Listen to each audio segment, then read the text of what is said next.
There's many different types of serves you can hit in pickleball, but not all of them are created equal. So in this video, I've ranked them all in terms of their effectiveness, and I'll also show you how to use them. There's probably a few serves in here that you've never seen before, so make sure to understand them all, and let me know in the comments if you think my list is in the right order. Before I get into the serves though, I wanted to mention that our new paddle, the Gen 4.5, is now available. If you've been curious about trying a foam paddle but didn't want to spend over $200, this could be the perfect option for you. What makes our paddle interesting is that it's a full foam core, so you get more dwell time and a plusher feel, but with the way that we designed it, you also get more pop and more power than the first wave of foam paddles. So David Yang is a popular paddle reviewer, and he's using this right now as his main paddle in tournaments. Personally, this is my main paddle right now. He's chosen this over every other paddle on the market because he thinks it gives him the best results when he plays games. So if you want a top-notch paddle at a competitive price that gives you access to new technology that's never been on the market before, head to our site and use code FOAM to get $20 off to get this for $155. All right, now let's get into our serves. At number 7 on our list, we have the Lob Serve. So the Lob Serve is interesting because it's very different than any other serve. And the reason why it can be effective is because you're giving your opponent just a very different shot that they might not be used to hitting on a return. So as you can see, all the Lob Serve is I'm hitting essentially a lob on a serve. So it's a very high serve. You might never have seen players use this, but it can throw people off because the ball is going to bounce a lot higher than a normal serve, and that just might mess them up. They might be hitting a ball from a different point. They might overhit it and go for too good of a shot and miss their return. So all you have to do to hit this serve is use your normal topspin serve technique. It's not that complicated, and then just aim very high. I don't know exactly how many feet I'm hitting over the net. I think it's probably like 10 feet or more, but when you hit this serve, there are downsides, right? And there's a reason why it's number 7 on this list. The main downside is because you're hitting it so high, you have to hit it very slow, which makes it a little bit easy for your opponents to come in, and they can hit a really hard deep return if they're good at timing the serve. So it's number 7 on the list, but you can try it. It can work against certain players that just don't know how to hit this shot. So give it a shot. It is number 7 on the list though, so I don't recommend you use the serve too much, especially if your level is higher. All right guys, our next serve at number 6 on our list is the banana serve. So as you can see, the banana serve has some side spin on it. I'm kind of carving around it. Now, as I've mentioned before, why we named this the banana serve is because in tennis, Rafa Nadal used to hit this shot on his forehand where it kind of curves, so they call it the banana because the banana curves. And why is this number 6 on our list? So it's a very effective serve if you can do it properly, and you kind of get a mixture of topspin and side spin, which another serve I'm going to talk about later also gets that. But it's interesting because you can hit it pretty hard if you know how to do it right. So you can probably see the curve. I'll hit one down the middle so you can really see the curve. See, I can literally curve it around the center if I do it well. That's very risky, but generally this serve is good. Why I have it at number 6 though is because if you don't have this technique down, it's kind of hard to do it. So this is something I learned how to do in tennis. You're kind of coming like this. You have to be hitting the ball forward while coming out to the side. And the way that you do that is you toss the ball actually a little bit further behind you, and then you come around it like this. So instead of tossing it out here like my normal topspin, I toss it right here. And that gives me the ability to carve out around it. I've seen pros use this. I've seen Annalie Waters use this, but the reason I put it at number 6 is because it's a little bit hard to use. So if you haven't tried the banana serve, give it a shot. I actually have a full video on it. The technique is a little interesting, but give it a shot. It's just a little challenging to get the hang of. The number 5 serve that I have on my list is the short angle serve. So looks something like that. That was actually a really good one. It's a very risky serve, and if you don't do it well, it's actually pretty easy for your opponents to return. But if you do it right, it can be very effective. So who does this serve work against? It works against players that aren't very quick, maybe that are standing closer to the middle, that just aren't expecting you to do it. So if you do it over and over again, they're going to be ready for it, but it is a good serve to throw people off. So it's definitely a change-up serve, not something you should be doing very consistently, but all you have to do it is just hit a little bit slower, put some topspin on it, and go for sort of the corner close to the kitchen. You don't want to go too close to the line or too close to the kitchen. Obviously that's very risky, but find the right balance where it's going off the sideline before it hits the baseline like this. So why is this serve number 5? It's not the best serve to use consistently.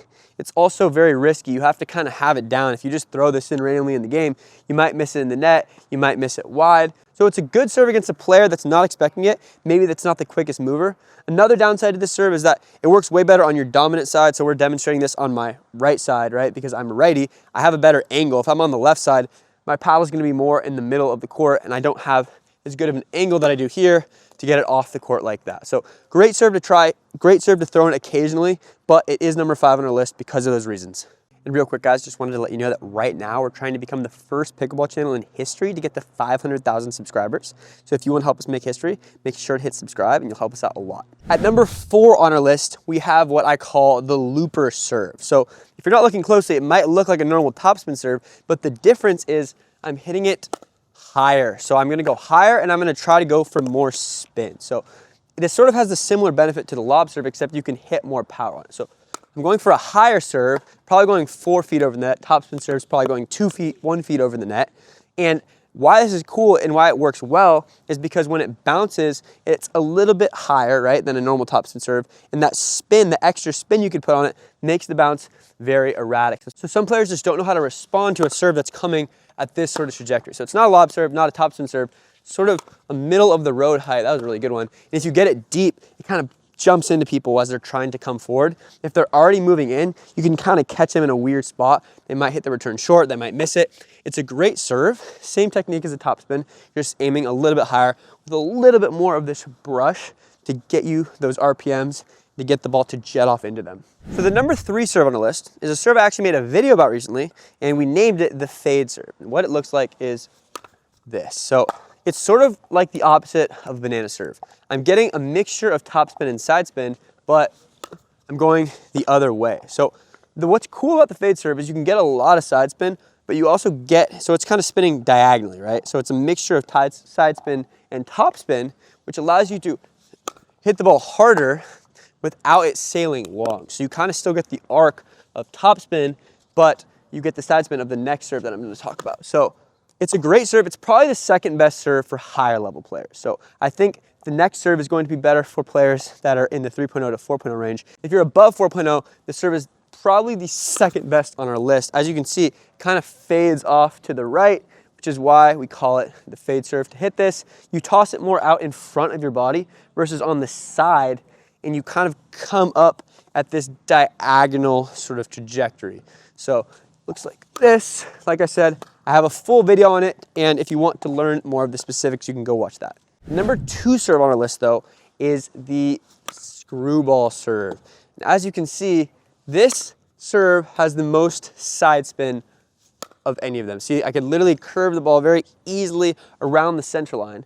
And why it's so effective is players that are from the 3.0 to 4.0 level, which is most players, the vast majority of players, when I use this against them, they panic and they don't know what to do. So it's just a really challenging serve for certain players to return. So if you're playing people that are in that range and you know how to use this serve, it's going to give you a huge advantage because they don't know how to track the side spin.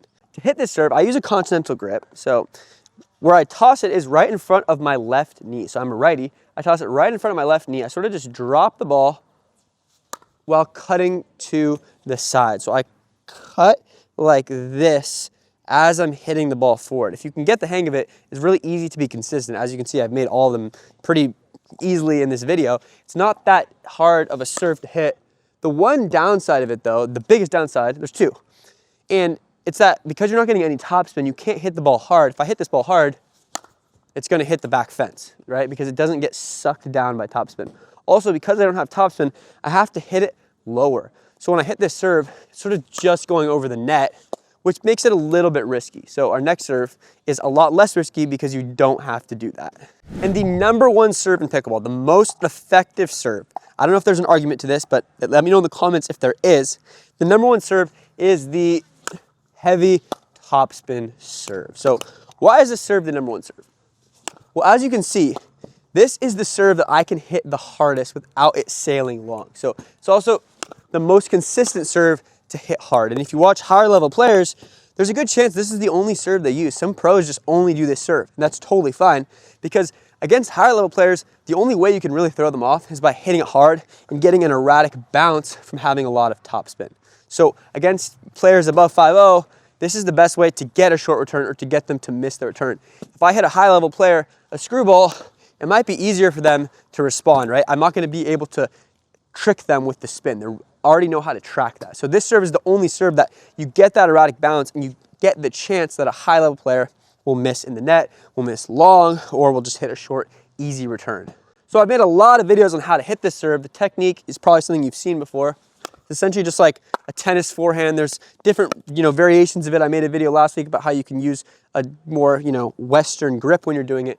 But in reality, you're just brushing up as you're going forward. So look something like this. There's a lot of mechanics to how you get the power with what we call the flashlight technique.